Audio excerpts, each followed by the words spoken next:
Sir வணக்கம். வணக்கம் sir அந்த நியூஸ் பார்த்துருப்பீங்க. பார்த்தோன்னே மிகப்பெரிய ஒரு ஷாக்கு. என்ன நடந்தது அப்படின்ட்டு. அண்ட் ராஜன் சார் எல்லாருக்கும் பிடிச்ச ஒரு ஃபேவரட்டான ஒரு ப்ரொடியூசர் அப்படின்னு சொல்லலாம். ஃபஸ்ட்டு ராஜன் சார் பற்றி. ராஜன் சார் பார்த்திங்கன்னா ரொம்ப திறமையானவர், ரொம்ப அன்பானவர், எல்லாத்துட்டையும் இனிமையாக பழகக்கூடியவர், ஒரு தைரியமான ஒரு மனிதர் ராஜன் சார். அதில் எந்த மாற்று கருத்தும் கிடையாது. அதாவது கிட்டத்தட்ட 1980லேருந்து 46 வருஷமாக பார்த்திங்கன்னா சினிமாக்காண்டியே போராடினவர். சினிமாவில் உள்ள பல பிரச்சனைகளுக்கு போராட்டம் பண்ணவர், குரல் எழுப்பினவர், சின்ன படங்களுக்கு ஆதரவாக இருந்தவர், பல மேடைகளில் அவருடைய கருத்துக்கள் என்னவோ அதை தெளிவாக சொல்லக்கூடியவர், தைரியமாக சொல்லக்கூடியவர், ஒரு ஆளுமை மிக்க ஒரு நபர். எப்படி சொல்கிறது, ராஜன் சார் அப்படின்னா ஒரு கம்பீரமான ஆள் அப்படின்னு தான் நம்ம சொல்லணும். அப்படிப்பட்ட ஒரு மனிதர். எப்படி இது நடந்ததுன்னே தெரில. நேற்றுக்கு பார்த்திங்கன்னா திடீர்னு அந்த அடையார் பாலத்தில் குதிச்சிட்டாருன்னு சொல்கிறாங்க, தற்கொலை பண்ணிட்டான்னு சொல்கிறாங்க. நம்பவே முடியல, உண்மையாலுமே நம்பவே முடியல. சினிமா துறையில் இந்த செய்தி கேட்டு யாராலையுமே நம்ப முடியல. ஆனால் அதுதான் உண்மை. என்ன காரணங்கள் அப்படின்னு பின்னணியில் விசாரிக்கும் போது பார்த்தீங்கன்னா ஏதோ தகவல்லாம் வருது. ஆனால் எனக்கு தெரிஞ்சு பார்த்தீங்கன்னா ராஜன் சாரை பொறுத்த வரைக்கும் கடனெல்லாம் இருக்கிறதுக்கு வாய்ப்புகள் ரொம்ப ரொம்ப கம்மி. ஏன்னா கிட்டத்தட்ட ஒரு 20-30 கோடி ரூபா ராஜன் சார் தான் இன்றைக்கி சினிமா துறையில் இருக்கிற பல தயாரிப்பு நிறுவனங்களுக்கு பல படங்களுக்கு ஃபைனான்ஸ் பண்ணிகிட்டு இருந்தார். அவர் ஃபைனான்ஸ் பண்ணிகிட்டு இருந்தார். அவர்கிட்ட இருந்த காசை பலருக்கு கொடுத்துட்டு இருந்தார். அந்த வகையில் பார்த்தீங்கன்னா பல தயாரிப்பாளர்கள் ராஜன் சாருக்கு குறித்த மாதிரி சொன்ன மாதிரி பணத்தை திருப்பி கொடுக்கல. பல பணம் ராஜன் சார் கொடுத்தது திரும்பி வரலை அப்படிங்கிற தகவல்லாம் இருக்குது. இன்றைக்கி கூட பார்த்திங்கன்னா அவங்களுடைய மகள் அப்புறம் மகன் 2 பேருமே பார்த்திங்கன்னா ப்ரெஸ் மீட் கொடுத்துருக்காங்க.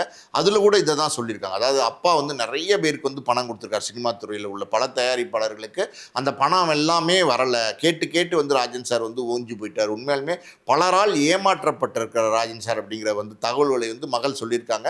தவறான செய்திகளை பரப்ப வேண்டாம் அப்படிங்கிறதும் அவங்க சொல்லியிருக்காங்க. உண்மைதான். எப்படின்னா இன்றைக்கெல்லாம் பார்த்திங்கன்னா ஒரு மரணம் ஏற்பட்டுருச்சுன்னா உடனே பார்த்திங்கன்னா அது அப்படியோ இப்படியோ இதுவோ அதுவோன்னு பலவிதமான காரணங்களில் பலவிதமான தம்ப்லைனை வச்சு பார்த்திங்கன்னா இன்றைக்கி சோஷியல் மீடியா பண்ண ஆரம்பிச்சிட்டாங்க.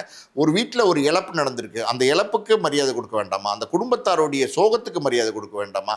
எதுவுமே இல்லாமல் இன்றைக்கி மீடியாவில் தப்பான செய்திகள்லாம் போடுறாங்க. எல்லாரையும் நம்ம சொல்லலை, ஒரு சிலர் அப்படி பண்ணுறாங்க. பல பேர் கண்ணியமாக தான் இருக்காங்க. ஸோ அந்த வகையில் பார்த்திங்கன்னா ராஜன் சார் ரொம்ப நல்ல மனிதர், ரொம்ப மதிக்கக்கூடிய மனிதர். அவருக்கு இப்படி ஒரு எண்டு அப்படிங்கிறது எனக்கு ரொம்ப வேதனையாக இருக்குது. 2 காரணம். இது ஒரு காரணம். இன்னொரு காரணம் அப்படின்னா ராஜன் சார் எங்கள் அப்பாவோட ரொம்ப நெருங்கிய தொடர்பில் இருந்தவர். எங்கள் அப்பாவை அண்ணன் தான் கூப்பிடுவார். முதல் படம் அவர் நடித்த படம் சூலம். அந்த படம் பார்த்திங்கன்னா எங்கள் அப்பா தான் தயாரித்து டைரக்ட் பண்ணார். எங்கள் அப்பாட்ட உதவியாளராக சேர்றதுக்கு தான் ராஜன் சார் 1980 கேட்டார். அவர் அப்போ அரசு பள்ளியில் தமிழ் ஆசிரியராக பணியாற்றிட்டு இருந்தார். அப்போ எங்கள் அப்பா சொன்னார், சார் நீங்கள் கவர்மெண்ட்டு டீச்சராக இருக்கீங்க, அந்த வேலையை விட்டுட்டு எதுக்கு சினிமாவுக்கு வரீங்க, இது நிரந்தரம் இல்லாத தொழில்னு சொல்லியிருக்காரு. அப்போ ராஜன் சார் சொல்லியிருக்காரு, இல்லை சார் எனக்கு சினிமா மோகம், சினிமா தான் எனக்கு லைஃப்பில், சினிமாவில் தான் நான் ஜெயிக்கணும், நடிகராக நான் ஜெயிக்கணும் அப்படின்னு சொல்லியிருக்காரு. உதவியாளராக வாய்ப்பு கொடுக்க முடியல. காரணம் என்ன அப்படின்னா 2-3 பேர் இருந்தாங்க அப்போ உதவியாளர்கள். 3 பேருக்கு மேலே வச்சுக்க மாட்டாங்க அப்போல்லாம். அப்போ அப்பா சொல்லியிருக்காரு, நீங்கள் வேணால் தமிழ்வாதியார்னு சொல்கிறீங்க, நீங்கள் நம்ம டயலாக்லாம் காப்பி ரைட் பண்ணுறீங்களா அப்படின்னு கேட்டப்ப ராஜன் சார் காப்பி ரைட்டராக இருந்திருக்காரு. அந்த படத்தினுடைய படப்பிடிப்பு, சூளம் படத்தினுடைய படப்பிடிப்பு மைசூரில் பார்த்திங்கன்னா உடுப்பியில் நடந்துச்சு. அப்போ ராஜன் சாரும் அந்த 30 நாளுமே அந்த படப்பிடிப்பில் கூட இருந்தார். ஒரு கேரக்டர் அது பார்த்திங்கன்னா ஒரு ஆள் நடிக்க வேண்டியது ஊர் தலைவர் கேரக்டரு. அந்த கேரக்டரில் அந்த நடிக்க வேண்டியவர் சென்னையிலேருந்து வரல. அப்போ அப்பா ராஜன் சார்கிட்ட கூப்பிட்டு, நீங்கள் நடிக்க தானே ஆசைப்பட்டீங்க, இந்த கேரக்டருக்கு நீங்கள் நடிங்கன்னு சொல்லி நடிக்க வச்சார். அதுதான் ராஜன் சார் சினிமாவில் நடித்த முதல் படம். அவர் தான் சினிமாவுடைய முதல் பிரவேசமும் பார்த்திங்கன்னா நம்ம தயாரிப்பு நிறுவனத்துலேருந்து தான் வந்துச்சு. அதுக்கப்புறம் ராஜன் சார் தொடர்ந்து நிறையா படங்கள் சினிமாவில் பார்த்திங்கன்னா அவர் பிரம்மச்சாரிகள்னு ஒரு படம் 1983 தயாரிச்சிருக்கிறாரு. எஸ்.வி. சேகர், சுலோக்ஷனாலாம் அதில் நடிச்சிருக்காங்க. அப்புறம் டபுள்ஸ்னு ஒரு படம் எடுத்தார். அப்புறம் நினைக்காத நாள் இல்லை, அவல் பாவன்ற படங்கள்லாம் தயாரித்தார். இன்னொரு பக்கம் பார்த்திங்கன்னா இயக்குனராகவும் படங்கள் பண்ணியிருக்காரு. அந்த படங்கள் என்ன அப்படின்னா, அதாவது எங்கள் ஊர் மாரியம்மா அப்படிங்கிற ஒரு படம், உணர்ச்சிகள் அப்படிங்கிற ஒரு படம், இது 2ஐயும் இயக்குனராக அவர் செஞ்சுருக்கிறாரு. இன்னொரு பக்கம் அதையெல்லாம் மீறி பார்த்திங்கன்னா அவர் பார்த்திங்கன்னா தங்கமான தங்கச்சி, அப்புறம் பார்த்திங்கன்னா சின்ன பூவை கில்லாதே, அப்படிங்கிற படத்துக்கு வந்து வசனம், கதை வசனமும் எழுதியிருக்காரு. ஸோ பாருங்களேன், ஒரு கலைஞன் அந்த சினிமாவை நேசித்து வந்தவர். அவர் வந்து நடிக்க வந்தார், நடிகராக இருக்கார், நிறைய படங்கள் நடிச்சிருக்காரு. இன்னொரு பக்கம் பார்த்தீங்கன்னா தயாரிப்பாளர், இன்னொரு பக்கம் பார்த்தீங்கன்னா இயக்குனர், இன்னொரு பக்கம் பார்த்தீங்கன்னா விநியோகஸ்தர், இப்படி வந்து பன்முக திறமை கொண்ட ஒரு நபராக வந்து ராஜன் சார் இருந்தார். எனக்கு வந்து நல்ல பழக்கம். ராஜன் சார் வந்து என்னை எங்கே பார்த்தாலும் என் மேலே ரொம்ப பாசமாக பேசுவார். அண்ணன் பையன் அப்படின்னு தான் சொல்லுவார். ஏன்னா முதல் வாய்ப்பு கொடுத்தார் அப்பா மேலே பெரிய மரியாதை, அதனால் அண்ணன் பையன் அப்படின்னு தான் சொல்லுவார். பக்கத்தில் இருக்கவங்ககிட்ட எல்லாம் பார்த்தீங்கன்னா எங்கள் அண்ணன் சூளம் பாஸ்கர் அண்ணன் பையனை அறிமுகப்படுத்துவார். என்னை கட்டி அணைச்சி தான் பேசுவார். உண்மையாக பார்த்தீங்கன்னா அவ்வளோ பாசமாக பேசுவார். அவர்கிட்ட பேசினாலே நமக்கு சந்தோஷமாக இருக்கும். அந்த மாதிரி ஒரு நல்ல மனிதர். பார்க்குறதுக்கு எல்லாரும் என்ன சொல்லுவாங்க, ஒரு டெரர்னு சொல்லுவாங்க, உண்மைதான். ஆனால் அவருக்குள்ளே வந்து பார்த்திங்கன்னா கல்லுக்குள் ஈரன்னு சொல்லுவாங்கள்ல, அந்த மாதிரி மனசுக்குள்ளே ரொம்ப ஈரம் இருந்த மனிதர், நல்ல மனிதர் அவர். இதெல்லாம் வந்து மனசை வந்து இன்னைக்கு ரொம்ப குழப்பிருச்சு. எனக்கு ரொம்ப வேதனையாக இருந்துச்சு இந்த ராஜன் சாரோடைய இந்த முடிவை கேட்கும் போது. கண்டிப்பாக சார். அண்ட் வந்து நானே பர்சனலாக ஒரு சில ப்ரெஸ் மீட்டில் வந்து பார்த்துருக்கேன் சார். என்னன்னா வந்து ஆன் ஸ்பாட்லேயே வந்துட்டு அங்கே போனால் ஒரு ஆடியோ லான்ச்சுக்கோ ஒரு சின்ன இதுக்கு போனால் ஒரு பேமெண்ட் வரும், இது எனக்காக நான் வரல இந்த இதுக்கு அப்படி சொல்லி ஏகப்பட்ட ப்ரெஸ் மீட் வந்து அட்டன் பண்ணுவாங்க. அந்த வர்ற ஸ்பாட்டில் ஏதோ ஒரு 5000 2000 வந்தால் இங்கே வா இவன் நீ கஷ்டப்படுற அப்படி சொல்லிட்டு ஆன் ஸ்பாட்டில் ஸ்டேஜில் கொடுக்குற மூமெண்ட்லாம் நான் கண்ணால் வந்து பார்த்துருக்கேன். ஸோ அந்த பண்பு 100% நீங்கள் சொல்கிறது உண்மை. இது எப்படின்னா, இது இப்போ வந்தது இல்லை ராஜன் சாருக்கு. ராஜன் சார் வந்து பார்த்திங்கன்னா வண்ணாரப்பேட்டையில் வந்து ஒரு ஸ்கூல் வச்சுருக்காரு, காமராஜ் மெட்ரிகுலேஷன் ஸ்கூல்னு வச்சுருக்காரு. அது வந்து அந்த அன்னைக்கு இருந்த ஏழை மாணவர்களுக்கு பல பேருக்கு வந்து ராஜன் சார் வந்து ஃபீஸ் வாங்காமல் வந்து கல்வி கொடுத்துருக்காரு. இதெல்லாம் எவ்வளோ பெரிய விஷயம். இதெல்லாம் வந்து ராஜன் சார் செஞ்சுருக்காரு. இன்னொரு பக்கம் பார்த்திங்கன்னா டிஎன்பிசி எக்ஸாம் எழுதுவாங்கள்ல, அந்த டிஎன்பிசி எக்ஸாமுக்கு ப்ரிப்பேர் பண்ணுவாங்க, மாணவர்கள் வந்து ப்ரிப்பேர் பண்ணுவாங்க. அந்த ப்ரிப்பேர் பண்ணுற மாணவர்களுக்கு இவர் வந்து காசு கொடுத்து ஆசிரியர்களை ரெடி பண்ணி அவங்களுக்கு வந்து பயிற்சி வகுப்புகள் இலவசமாக வந்து கொடுத்துருக்கிறாரு. இதுவும் இன்னும் சொல்கிறேன் கேளுங்க. படையப்பான்னு ஒரு படம், ரஜினி படம் வந்துச்சுல, அந்த படம் வந்தப்போ ரஜினியை நேராக போய் பார்த்து, அதாவது அவர் இப்போ வந்து பார்த்திங்கன்னா சென்னை, காஞ்சிபுரம், செங்கல்பட்டு டிஸ்ட்ரிபியூஷன் அசோசியேஷன் தலைவராக இருக்குது ராஜன் சார். சினிமா துறையில் உள்ள ஈடுபாடை பாருங்கள். அந்த ரஜினிகாந்த் கேட்டிருக்காரு, சார் விநியோகஸ்தர் சங்கத்துக்கு நீங்கள் ஏதாவது பண்ணுங்கள், ஏன்னா விநியோக சங்கத்துக்கு ஒரு கட்டடம் இல்லாமல் இருக்குது, நீங்கள் ஏதாவது உதவி செய்யணும் அப்படின்னு சொல்லி கேட்டு ரஜினி சார் என்ன பண்ணாருன்னா, படையப்பா படத்தினுடைய செங்கல்பட்டு உரிமையை ராஜன் சாருக்கு ஃப்ரீயாக கொடுத்தார். அதில் வந்த லாபம் இருக்குது பார்த்தீங்கன்னா, மொத்த லாபம் பல லட்சங்கள் வந்திருக்கும் அன்னைக்கெல்லாம். அது அப்படியே வந்து விநியோக சங்கத்துக்கு நன்கொடையாக கொடுத்தாரு. இப்போ நிறைய படங்கள் நடிச்சிருக்காரு, ஒரு 20 படத்துக்கு பக்கத்தில். இப்போ கடைசியாக பார்த்தீங்கன்னா மோகன்ஜி டைரக்ட் பண்ண பராசுரன் படத்தில் நடிச்சிருந்தார். அதுக்கு மோகன்ஜி வந்து 1 லட்ச ரூபா சம்பளம் கொடுத்துருக்காரு. அந்த 1 லட்ச ரூபா சம்பளம் வாங்கி அப்படியே வந்து நன்கொடையாக வந்து விநியோக சங்கத்துக்கு கொடுத்துட்டாரு. இப்படி வந்து பல பேருக்கு இறக்கப்பட்டு காசு கொடுக்கக்கூடிய ஒரு நபர் தான் கே ராஜன் சார். நான் சொன்னேன்ல, ஃபைனான்ஸ் பண்ணியிருக்காரு, நிறைய பேருக்கு திருப்பி வரலன்னு. அதெல்லாம் எப்படின்னா, அவர் யாராவது போய் அண்ணன் இந்த படம் ஒன்று பண்ணுறேன், சின்ன படம், நீங்கள் பார்த்து ஹெல்ப் பண்ணிங்கன்னா நான் எப்படியாவது படத்தை முடிச்சிருவேன், கொஞ்சம் உதவி செய்யுங்களேனே அப்படின்னு கேட்டால் உடனே மனசு இறங்கிடுவார். பெருசாக யோசிக்க மாட்டார். வியாபார நோக்கம், லாப நோக்கம்லாம் அவர் கிடையாது. அவர் உடனே இம்மீடியட்டாக ஃபைனான்ஸ் பண்ணுவார். அப்படி பணம் பண்ணி தான் அவர் சிக்கலில் மாட்டிட்டார். இந்த உதவி மனப்பான்மைங்கிறது ராஜன் சாருக்கு ரொம்ப ஜாஸ்தி. அது கடைசி வரைக்கும் பண்ணிட்டு இருந்தார். கண்டிப்பாக சார். அண்ட் சேம் டைமில் அவரோட தைரியம் பற்றியும் நம்ம பேசி ஆகும். ஏன்னா இந்த டைமில் நம்ம அதை அட்ரஸ் பண்ணணும். எந்த ஒரு ஸ்டேஜ்லையும் யாரோ ஒரு தப்பு இப்படி ஒன்று நடக்குது அப்படின்னா அது முதல் ஆள் குரல் கொடுக்கறது இருந்தால் ராஜன் சார். அது யார் எங்கே எப்படி இருந்தாலும் அதை பார்க்க மாட்டார் அப்படின்ற ஒரு தைரியம் இருக்குல்ல சார். அது சினிமா துறையில் ரொம்ப பேருக்கு கம்மி அப்படின்றத நம்ம பார்த்துருக்கோம். ஒரு சிலருக்கு மட்டும்தான் இருக்குது. ஸோ அந்த பண்பு தைரியம் அப்படின்னு நீங்கள் எடுத்துக்கிட்டிங்கன்னு வச்சுக்கோங்களேன், சினிமா துறையில் அவருடைய மரியாதையே தைரியம்தான். அந்தளவுக்கு வந்து போல்டாக எல்லா விஷயத்தையும் பண்ணுவார். இதுக்கு ஒரு உதாரணம் நம்ம சொல்லலாம். எப்படின்னா, ஒரு காலகட்டம் சினிமாவில் வந்து பார்த்திங்கன்னா சிடி வந்துட்டு இருந்துச்சுல்ல, அப்போ பார்த்திங்கன்னா ஒரு படம் புதுசாக ரிலீஸ் ஆச்சா உடனே திருட்டு விசிடி வரும். எங்கள் பர்மா பஜார் இருக்குல்ல பாரிஸில், பர்மா பஜார் எல்லா கடைகள்லையும் பார்த்திங்கன்னா திருட்டு விசிடி வந்து இறங்கிடும். அது வந்து டெய்லி வந்து பல லட்சம் திருட்டு விசிடி வந்து வியாபாரம் ஆரம்பிச்சிருச்சு. அது வந்து சினிமா துறைக்கு மிகப்பெரிய பின்னடைவாக இருந்துச்சு, மிகப்பெரிய இழப்பாக இருந்துச்சு. ஆனால் ராஜன் சார் அந்த நேரத்தில் பார்த்திங்கன்னா தைரியமாக களத்தில் இறங்கினார். ஒரு 10, 15, 20 பேரை கூட்டிகிட்டு போய் எதை பற்றியும் கவலைப்படல, யாரை பற்றியும் கவலைப்படல. இருக்கிற பர்மா பஜார் கடையில் இருக்கிற எல்லா கடையிலையும் இறங்கி எல்லா திருட்டு விசிடியும் வந்து பறிமுதல் பண்ணார். பெருசாக வந்து அந்த நேரத்தில் வந்து அது பேசப்பட்டது, பரபரப்பாச்சு அந்த நியூஸு. பாரிஸில் பர்மா பஜாரில் ஒரு 12-12:30 மணிக்கு பகலில் போய் நீங்கள் வந்து இப்படி ஒரு பெரிய விஷயத்தை பண்ணும்போது எல்லாரும் பார்ப்பாங்கல்ல, அப்போ பார்த்து பெரிய ஒரு கலையபரமாயிடுச்சு சொல்லப்போனால். அந்த நேரத்தில் ராஜன் சார் கைது செய்யப்பட்டார். சிறைக்கு சென்றார். ஆனால் அதை பற்றியெல்லாம் அவர் கவலைப்படல. நான் இந்த என்னுடைய என்னுடைய என்னுடைய உழைப்பை நேர்மையாக சினிமா கொடுக்கணும்னு ஆசைப்பட்றேன். சினிமா வந்து அழியுது அப்படின்னா அதை நான் எந்த காலத்துலையும் ஏற்றுக்க மாட்டேன் அப்படின்னு சொல்லி தைரியமாக வந்து சிறைக்கு சென்று வந்தார். அந்த மாதிரி ஒரு துணிச்சலான போராளி வந்து ராஜன் சார். இன்னும் வந்து பல சினிமா பிரபலங்களுக்கு ஏகப்பட்ட பிரச்சனைகள் வந்த சூழ்நிலையில் ராஜன் சாரை போய் பார்த்தீங்கன்னா அதை தைரியமாக வந்து பேசி அந்த அந்த விஷயத்தை சால்வ் பண்ணி கொடுத்துருக்கிறார். தயாரிப்பாளர் சங்கத்தில் வந்து ராஜன் சார் வந்து தொடர்ந்து பார்த்தீங்கன்னா நல்ல பதவிகள் இருந்திருக்கிறார். விநியோக சங்கத்தை தலைவராக இப்போ இருக்கார். அதே மாதிரி பார்த்தீங்கன்னா ஃபிலிம் சேம்பர் ஆஃப் காமர்ஸில் இருக்கார்.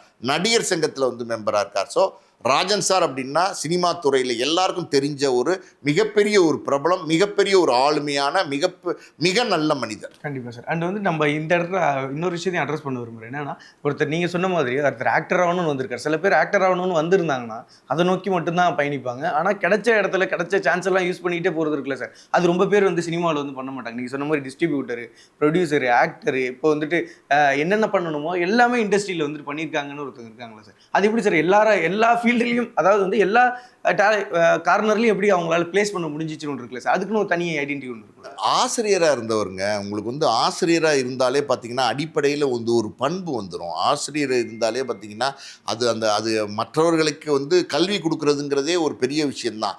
அதை செஞ்சவரில், அதனால் அவருக்கு எல்லாமே வந்து ஒரு தெரியும், அவர் பண்ணியிருக்கிறாரு. நீங்கள் இதை சொல்கிறீங்க, சினிமா துறையில் தயாரிப்பாளர், நடிகர், இயக்குனர், கதைவசனா, கர்த்தா, டிஸ்ட்ரிபியூட்டர், இதை சொல்கிறீங்க நீங்கள். இதெல்லாம் மீறி பார்த்தீங்கன்னா, அதாவது குமரி ஆனந்தன் இருந்தார். அவர் வந்து பார்த்தீங்கன்னா காந்தி காமராஜ் காங்கிரஸ் அப்படின்னு சொல்லி ஒரு கட்சி ஒன்று ஆரம்பித்தார். அந்த கட்சியில் ஆரம்ப காலத்தில் தன்னுடைய கவர்மெண்ட் ஜாப், அதாவது கவர்மெண்ட் பள்ளியில் ஆசிரியராக இருந்தார்ல, அந்த ஜாபை ரிசைன் பண்ணிட்டு இவர் வந்து எம்எல்ஏவாக நின்றார் திருவொற்றியூர் தொகுதியில். 80களிலே யாராவது கவர்மெண்ட் ஜாபை விட்டுட்டு வருவாங்களா? வாய்ப்பே இல்லை சார். முடியும், நம்மளால் முடியும். கவர்மெண்ட் ஜாப் இல்லைன்னா நம்மளால் பிழைக்க முடியாதா? என்னால் என்ன வேணாலும் பண்ண முடியும், எதுலேயும் நான் ஜெயிக்க முடியும், எதுலேயும் நான் வெற்றி அடைய முடியும் அப்படிங்கிற ஒரு கான்ஃபிடென்ட் இருந்துச்சு அவருக்கு. அதனால் அவர் பண்ணார். தொடர்ந்து வந்து ராஜன் சார்லாம் நிறைய விஷயங்கள், நல்ல விஷயங்கள் பண்ணியிருக்காரு. நீங்கள் சொன்னீங்கல்ல, அங்கேயே வந்து காசை எடுத்து கொடுத்துருவார் நிறைய பேருக்கு வரப்போனான்னு சொன்னீங்களா, அதே மாதிரி இன்னொரு விஷயம் செஞ்சார். அதெல்லாம் யாருமே செய்யாத விஷயம். அது என்ன அப்படின்னா, பொன்னாடை போத்துவாங்கல்ல இந்த மேடைகளில் வந்து பார்த்திங்கன்னா, செலிப்ரிட்டிஸ் பொன்னாடை போத்துவாங்கல்ல, அதை எதிர்த்து வந்து இப்போ ராஜன் சார் வந்து குரல் கொடுத்தார். பொன்னாடை போத்தாதீங்க, அது தலை தோட்டுக்கிறது கூட வந்து பயன்படலை, ஒரு துண்டா கூட வந்து பயன்பட மாட்டேங்குது. அது என்ன ஆடம்பரத்துமாக வந்து ஜிகினா வேலையில் செய்யப்பட்டது, அது எதுக்கு போத்துறீங்க? அது எதுக்கு 200 300ன்னு காசு கொடுத்து வாங்குறீங்க? எங்கேயோ குஜராத்லேருந்து அதை தயாரித்து அனுப்புகிறாங்க, அது எதுக்கு பண்ணணும்? நம்மளுடைய உளவாளர்கள் இருக்காங்க, நம்மளுடைய வந்து பருத்தி ஆடையில் தயாரிக்கப்படுற துண்டு, கதர் துண்டு வந்து பொன்னாடை மாதிரி போத்துங்க. அது வந்து அட்லீஸ்ட் எதுக்காவது பயன்படும், குளிச்சுட்டு தளவு ஓட்டுறதுக்கு பயன்படும், எதுக்காவது பயன்படும். இது எதுக்கு பயனே இல்லாத ஒரு விஷயத்தை பண்ணுறீங்கன்னு சொல்லி மேடையில் தைரியமாக பேசி, இன்றைக்கி சினிமா துறையில் பல விழாக்களில் நீங்கள் பார்த்தீங்கன்னா பொன்னாடை போத்துற கல்ச்சர் குறைஞ்சிருச்சு.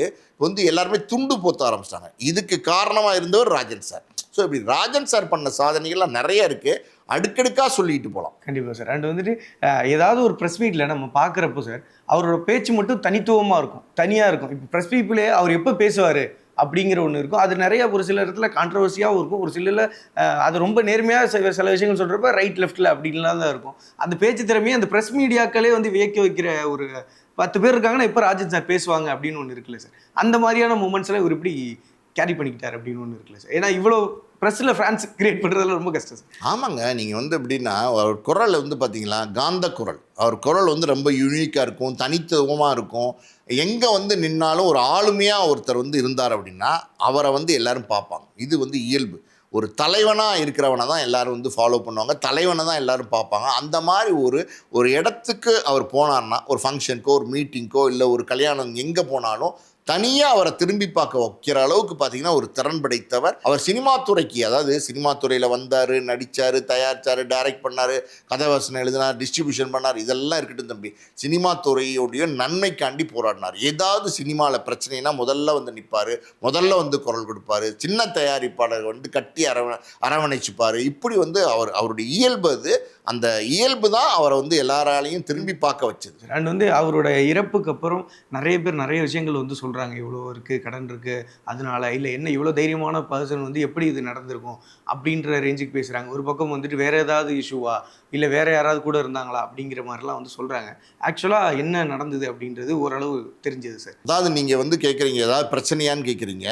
அவருக்கு எந்த பிரச்சனையும் இருந்த மாதிரி எனக்கு தெரில. அதாவது வந்து பார்த்தீங்கன்னா, அவர் வந்து நுங்கம்பாக்கத்தில் ஒரு பிரபலமான ஹோட்டலில் அவர் வந்து ஒரு தனி அறை எடுத்து தங்கியிருந்தார். ரொம்ப வருஷமாக அந்த அறையில் வந்து அவர் தங்கியிருந்தார். அவர் குடும்பத்துக்குள்ளே ஏதோ பிரச்சனை, அது என்னன்னு நமக்கு தெரியாது, அது அவருடைய பர்சனல் விஷயம். அதை பற்றி நம்ம ரொம்ப பெருசாக பேச வேண்டாம். அவருடைய மகன் பார்த்தீங்கன்னா பிரபுன்றவர் வந்து பார்த்தீங்கன்னா எல்கேஜி படத்தை டைரக்ட் பண்ணவர் தெரியுமா உங்களுக்கு? ஆர்ஜே பாலாஜி நடித்தார் இல்லையா, அந்த படத்தினுடைய இயக்குனர். அப்பாவுக்கும் மகனுக்குமே சில வேறுபாடுகள் இருந்துச்சுன்னு சொல்லுவாங்க. இன்னொரு பக்கம் பார்த்தீங்கன்னா சுரேஷ்னு ஒரு பையன் இருக்கார். அவர் வந்து பார்த்தீங்கன்னா நடுநிலைன்னு ஒரு பத்திரிகை நடத்திட்டு இருக்காரு. அந்த பத்திரிகையில் கௌரவ ஆசிரியராக வந்து ராஜன் சார் இருக்கார். ஸோ ஒரே மகள், அவங்க பேர் விஜய், இன்னொரு மகன் இருக்கார் கணேஷ். ஸோ இதுதான் வந்து ராஜன் சாருடைய குடும்பம். ஸோ ராஜன் சார் வந்து எப்படி சொல்கிறது, தனியாக வந்து அந்த ரூமில் இருந்துட்டு இருந்தார். பல பேருக்கு வந்து ராஜன் சார் வந்து ஃபைனான்ஸ் பண்ணார். அந்த வகையில் தான் வந்து அவருக்கு வர வேண்டிய பணம்லாம் வரல. இதுதான் உண்மை, நடந்தது இதுதான். அதில் தான் அவருக்கு ஒரு பெரிய மன உளைச்சல் ஏற்பட்டிருக்குன்னு நினைக்கிறேன். அது இல்லாமல் தனியாக இருக்கார், வயசு, இதெல்லாம் ஒரு காரணமாக இருக்கும். ஏதாவது 2 நாளைக்கு முன்னாடி ஏதோ பிரபல மருத்துவமனைக்கு மெடிக்கல் செக்கப் காண்டி போனதாக சொல்கிறாங்க. அங்கே எதுவும் சொன்னாங்களா?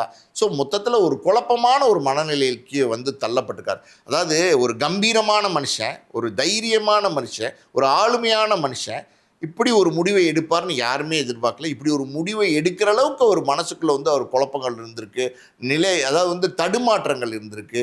ஸோ இது யாருமே கவனிக்கலையா என்னன்னு தெரில. ஆனால் இன்றைக்கி இப்போ பேசுகிறோம்.